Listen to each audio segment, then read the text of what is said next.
வணக்கம். Power solution. இது ஒரு 3 HP solar pump. 3 HP pump. இது ஒரு கிணறுக்கு ஓடுது. தண்ணி வந்து 2.5 டெலிவரி. இது 60 அடி கிணறு, 2.5 வாட்டர் டெலிவரி. இவர் தான் நம்ம கஸ்டமர். தண்ணி போதும்ல, அதுதான் வெயில் அடித்தா நீ யாரும்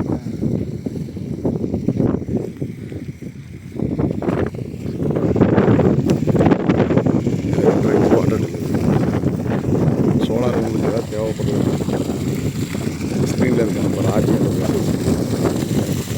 இது நம்ம மேக்ஸிமம் சோலார் போட்டிருக்கோம். பம்ப் வந்து டிஎம்எஃப் நம்மளுக்காக ஸ்பெஷல் மேக்கு